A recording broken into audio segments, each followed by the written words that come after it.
ಸಿನಿಮಾದಲ್ಲಿ ಹೀರೋ 100 ಮಂದಿಗೆ ಹೊಡೆಯೋದನ್ನ ನೋಡಿರ್ತೀರಾ, ಆದ್ರೆ ನಿಜ ಜೀವನದಲ್ಲಿ ಹೀಗೆ ಮಾಡೋಕೆ ಸಾಧ್ಯ ಅನ್ನುತ್ತೆ ಈ ಸ್ಟೋರಿ.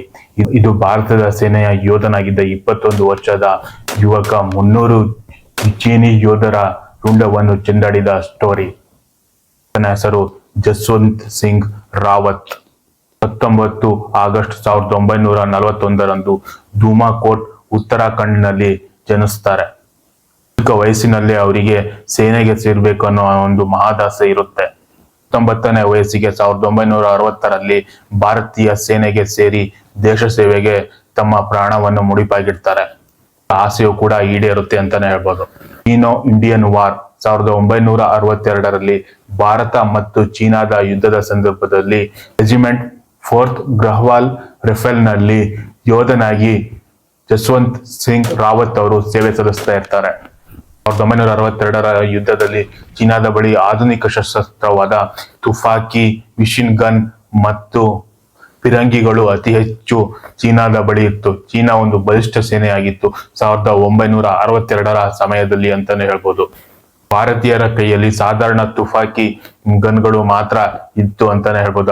ಆ ಸಮಯದಲ್ಲಿ ಜವಾಹರ್ಲಾಲ್ ನೆಹರು ಅವರು ಆಡಳಿತ ನಡೆಸ್ತಾ ಇದ್ರು ಹಾಗೂ ಭಾರತ ಚೀನಿ ಬಾಯಿ ಅಂತ ಕೂಡ ಹೇಳ್ತಾ ಇದ್ರು. ಆದರೆ ನರಿಬುದ್ಧಿ ಚೀನಾ ಹಿಂದೆಯಿಂದ ನುಸುಳಲು ಅರುಣಾಚಲ ಪ್ರದೇಶವನ್ನು ವಶಪಡಿಸಲು ಕುತಂತ್ರ ಮಾಡಿತ್ತು ಹಾಗೂ ಭಾರತವನ್ನು ವಶಪಡಿಸಲು ಅರುಣಾಚಲ ಪ್ರದೇಶದಿಂದ ನುಸುಳಲು ಪ್ರಯತ್ನ ಪಟ್ಟಿತ್ತು. ಅರುಣಾಚಲ ಪ್ರದೇಶದ ನೂರಂಗ್ನಲ್ಲಿ ಜಸ್ವಂತ್ ಸಿಂಗ್ ರಾವತ್ ಅವರು ಭಾರತೀಯ ಸೇನೆಯಲ್ಲಿ ಸೇವೆ ಸಲ್ಲಿಸ್ತಾ ಇದ್ರು.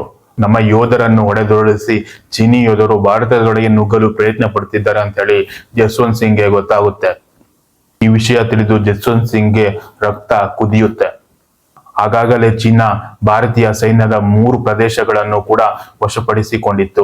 ಇನ್ನೇನು ಭಾರತವು ಸೋಲುವ ಹಂತದಲ್ಲಿತ್ತು. ಆ ಸಮಯದಲ್ಲಿ ಜವಾಹರ್ಲಾಲ್ ನೆಹರು ಅವರು ಕರೆ ಮಾಡಿ ಭಾರತದ ಸೈನಿಕರನ್ನು ಹಿಂಬರಲು ಹೇಳ್ತಾರೆ. ಸೆಂಟ್ರಲ್ ಗೌರ್ಮೆಂಟ್ ನಿಂದ ಕರೆ ಬರುತ್ತೆ, ಭಾರತೀಯ ಸೈನಿಕರು ಹಿಂದಕ್ಕೆ ಬರಬೇಕು ಅಂತ ಹೇಳಿ ಆರ್ಡರ್ ಆಗುತ್ತೆ. ಆದರೆ ಜಸ್ವಂತ್ ಸಿಂಗ್ ರಾವತ್ ಅವರು ಹಿಂದೆ ಬರೋಕೆ ಒಪ್ಪೋದಿಲ್ಲ. ಯಾಕಂದ್ರೆ ಭಾರತದ ಬಳಿ ಆಧುನಿಕ ಶಸ್ತ್ರಾಸ್ತ್ರಗಳು, ಫಿರಂಗಿಗಳು ಇರೋದಿಲ್ಲ. ಕೇವಲ ಒಂದು ಸಾಧಾರಣ ಗನ್ಗಳು ಮಾತ್ರ ಭಾರತೀಯರ ಬಳಿ ಇರುತ್ತದೆ. ನೋಡುತ್ತಿದ್ದಂತೆ ಅರುಣಾಚಲದ 3 ಪ್ರದೇಶಗಳನ್ನು ಚೀನಾ ವಶಪಡಿಸಿಕೊಳ್ಳುತ್ತೆ. ನಾಡು ಇಲ್ಲವೇ ಮಡಿ ಎಂಬ ಹಂತಕ್ಕೆ ಭಾರತದ ಸೈನ್ಯ ಬಂದು ತಲುಪುತ್ತೆ. ಆಗ ಬಂದಿದ್ದ 21 ವಯಸ್ಸಿನ ಜಸ್ವಂತ್ ಸಿಂಗ್ ರಾವತ್ ಹೇಗೆ ನಮ್ಮ ದೇಶವನ್ನು ಅವರಿಗೆ ಒಪ್ಪಿಸೋದು? ಅವರ ಹತ್ರ ಆಧುನಿಕ ಶಸ್ತ್ರಾಸ್ತ್ರ ಇರಬಹುದು, ಆದರೆ ನಮ್ಮ ಬಳಿ ಧೈರ್ಯ ಮತ್ತು ಛಲ ಇದೆ, ದೇಶಕ್ಕಾಗಿ ಪ್ರಾಣ ಕೊಡುವ ಸ್ವಾಭಿಮಾನಿ ಯೋಧರಿದ್ದಾರೆ ಅಂತ ಹೇಳಿ ದೇಶಕ್ಕಾಗಿ ಪ್ರಾಣ ಕೊಡುವ ಮನೋಬಲವಿದೆ, ಸಾಯವರೆಗೂ ಅಲ್ಲೇ ನಿಂತು ಹೋರಾಡುತ್ತೇನೆ ಅಂತ ಹೇಳಿ ಜಸ್ವಂತ್ ಸಿಂಗ್ ರಾವತ್ ಹೇಳ್ತಾರೆ. ಜಸ್ವಂತ್ ಸಿಂಗ್ ರಾವತ್ ಅವರಿಗೆ ಸೆಂಟ್ರಲ್ ಗೌರ್ಮೆಂಟ್ ಇಂದ ಕೂಡ ಕರೆ ಬರುತ್ತೆ, ನೀವು ವಾಪಸ್ ಬಂದ್ಬಿಡಿ ಅಂತ ಹೇಳಿ. ಆದ್ರೆ ಜಸ್ವಂತ್ ಸಿಂಗ್ ರಾವತ್ ವಾಪಸ್ ಬರೋದಿಲ್ಲ. ಯಾಕಂತ ಹೇಳಿದ್ರೆ ನಮ್ಮಲ್ಲಿ ಧೈರ್ಯ ಛಲ ಇದೆ, ನಾವು ಈಗ ಅವ್ರನ್ನ ಬಿಟ್ರೆ ಮತ್ತೆ ಭಾರತದೊಳಗೆ ನುಸುಳ್ತಾರೆ ಚೀನಿ ಸೈನಿಕರು, ಆದ್ದರಿಂದ ನಾವು ಕೊನೆಯ ಉಸಿರಿರೋವರೆಗೂ ಕೂಡ ಹೋರಾಡ್ತೇವೆ ಅಂತ ಹೇಳಿ ಜಸ್ವಂತ್ ಸಿಂಗ್ ರಾವತ್ ಹೇಳ್ತಾರೆ. ಅವರ ಜೊತೆಗೆ ಗೋಪಾಲ್ ಸಿಂಗ್ ಮತ್ತು ತ್ರಿಲೋಕ್ ಸಿಂಗ್ ಎಂಬ ಇಬ್ಬರು ಯೋಧರು ಕೂಡ ಜಸ್ವಂತ್ ಸಿಂಗ್ ಅವರ ಜೊತೆಗೆ ನಿಲ್ತಾರೆ ಅಂತಾನೆ ಹೇಳ್ಬೋದು. ನಾವು ಸಾಯುವ ಕೊನೆಯ ಉಸಿರಿರುವ ತನಕವೂ ಕೂಡ ಶತ್ರುಗಳನ್ನು ನಮ್ಮ ದೇಶದ ಒಳಗೆ ಬರಲು ನಾವು ಬಿಡುವುದಿಲ್ಲ ಅಂತ ಹೇಳಿ ಗಟ್ಟಿಯಾಗಿ ಆ 3 ಜನ ಸೈನಿಕರು ನಿಲ್ತಾರೆ ಅಂತಾನೆ ಹೇಳ್ಬೋದು. ಆಗ ಜಸ್ವಂತ್ ಸಿಂಗ್ ರಾವತ್ ಒಂದು ಪ್ಲಾನ್ ಮಾಡ್ತಾರೆ, ನಾವು 3 ಜನ 3 ದಿಕ್ಕಿನಲ್ಲಿ ನಿಂತ್ಕೊಂಡು ಗುಂಡು ಹಾರಿಸೋಣ, ಆಗ ಚೀನಿ ಸೈನಿಕರು ಭಾರತೀಯ ಸೈನಿಕರು ಬಹಳಷ್ಟು ಇದ್ದಾರೆ ಅಂತ ಹೇಳಿ ಭ್ರಮೆಗೆ ಒಳಗೊಂಡು ಅವರು ಹೆದರಿ ಹಿಂದಕ್ಕೆ ಹೋಗ್ತಾರೆ ಅಂತ ಹೇಳಿ ಒಂದು ಮಾಸ್ಟರ್ ಪ್ಲಾನ್ ಅನ್ನು ಜಸ್ವಂತ್ ಸಿಂಗ್ ರಾವತ್ ಹಾಗೂ ಗೋಪಾಲ್ ಸಿಂಗ್ ಮತ್ತು ತ್ರಿಲೋಕ್ ಸಿಂಗ್ ಅವರು ಮಾಡ್ತಾರೆ. 3 ದಿಕ್ಕಿನಿಂದ ಕೂಡ ಗನ್ನಿಂದ ಕೂಡ ಬುಲೆಟ್ ಫೈರ್ ಮಾಡ್ತಾರೆ. ಚೀನಾ ಯೋಧರು ಹಾಗೆ ಮುನ್ನುಗ್ತಾ ಬರ್ತಾರೆ, ಆದರೂ ಕೂಡ ಇವರು ಪ್ರತಿರೋಧ ಒಡ್ತಾರೆ. ಆದ್ರೆ ಇವರ ಬಳಿ ಮಿಷಿನ್ ಗನ್ ಇರೋದಿಲ್ಲ, ಅದರಿಂದ ಸಾಕಷ್ಟು ಸೈನಿಕರನ್ನು ಸಾಯಿಸಬಹುದು ಅನ್ನೋ ಒಂದು ಐಡಿಯಾ ಬರುತ್ತೆ. ಆದ್ದರಿಂದ ಆ ಮಿಷನ್ ಗನ್ ಅನ್ನು ತೆಗೆದುಕೊಂಡು ಶೂಟ್ ಮಾಡಬೇಕು ಅನ್ನೋ ಒಂದು ಪ್ಲಾನ್ ಅನ್ನು ಈ 3 ಜನ ಸೈನಿಕರು ಮಾಡ್ತಾರೆ. ಆದ್ದರಿಂದ ಮಿಷನ್ ಗನ್ ಅನ್ನು ಚೀನಾ ಸೈನಿಕರಿಂದ ವಶಪಡಿಸಿಕೊಳ್ಳಲು ತ್ರಿಲೋಕ್ ಸಿಂಗ್ ಮತ್ತು ಗೋಪಾಲ್ ಸಿಂಗ್ ಮತ್ತು ಜಸ್ವಂತ್ ಸಿಂಗ್ ರಾವತ್ ಧಾವಿಸ್ತಾರೆ. ಆ ಸಮಯದಲ್ಲಿ ಗೋಪಾಲ್ ಸಿಂಗ್ ಮತ್ತು ತಿಲೋಕ್ ಸಿಂಗ್ ಮೃತಪಡ್ತಾರೆ. ಜಸ್ವಂತ್ ಸಿಂಗ್ ಗಾಯಾಳು ಆದ್ರೂ ಕೂಡ ಆ ಮಿಷಿನ್ ಗನ್ ಅನ್ನು ವಶಪಡಿಸಿಕೊಂಡು ಬರ್ತಾರೆ. ಗೋಪಾಲ್ ಸಿಂಗ್ ಮತ್ತು ತ್ರಿಲೋಕ್ ಸಿಂಗ್ ಹೋರಾಡುತ್ತಾ ಪ್ರಾಣ ಬಿಡ್ತಾರೆ ಅಂತ ಹೇಳ್ಬೋದು. ಏಕಾಂಗಿಯಾಗಿ ಜಸ್ವಂತ್ ಸಿಂಗ್ ರಾವತ್ ಒಂಟಿಯಾಗಿ ಹೋರಾಟ ನಡೆಸ್ತಾರೆ ಅಂತಾನೆ ಹೇಳ್ಬೋದು. ಆ ಸಮಯದಲ್ಲಿ ಅರುಣಾಚಲ ಪ್ರದೇಶದ ಗ್ರಾಮಸ್ಥರ ಸಹಾಯ ಬೇಡ್ತಾರೆ. ಆದರೆ ಅವರಿಗೆ ಇಬ್ಬರು ಯುವತಿಯರು ಸಹಾಯಕ್ಕೆ ನಿಲ್ತಾರೆ. ಸೇಲಾ ಮತ್ತು ನೂರಾ ಎಂಬ ಅರುಣಾಚಲ ಪ್ರದೇಶದ ಇಬ್ಬರು ಯುವತಿಯರು ಜಸ್ವಂತ್ ಸಿಂಗ್ ಅವರ ಸಹಾಯಕ್ಕೆ ನಿಲ್ತಾರೆ. ಅವಾಗ ಜಸ್ವಂತ್ ಸಿಂಗ್ ಅವರು ಹೇಳ್ತಾರೆ, ನೀವು ಗೋಪಾಲ್ ಸಿಂಗ್ ಮತ್ತು ತಿಲೋಕ್ ಸಿಂಗ್ ಇದ್ದ ಜಾಗದಲ್ಲಿ ನಿಂತ್ಕೊಂಡು ಗನ್ನು ಹಿಡಿದುಕೊಂಡು ನಿಂತ್ಕೊಂಡಿರಿ. ಆದ್ದರಿಂದ ಚೀನಿ ಸೈನಿಕರು ಭಾರತೀಯ ಸೈನಿಕರು ಇರಬಹುದು ಸಾಕಷ್ಟು ಮಂದಿ ಇದ್ದಾರೆ ಎಂದು ಭ್ರಮೆಗೆ ಒಳಪಟ್ಟು ಗೊಂದಲ ಆಗುತ್ತೆ ಅಂತ ಹೇಳಿ ಅವರು ಹೆದರಿ ಹೋಗ್ತಾರೆ ಅಂತ ಹೇಳಿ ಇವರಿಬ್ಬರಿಗೆ ಹೇಳ್ತಾರೆ. ನಂತರ ಒಂದು ಕಡೆಯಿಂದ ಜಸ್ವಂತ್ ಸಿಂಗ್ ಅವರು ಫೈರ್ ಮಾಡ್ತಾರೆ.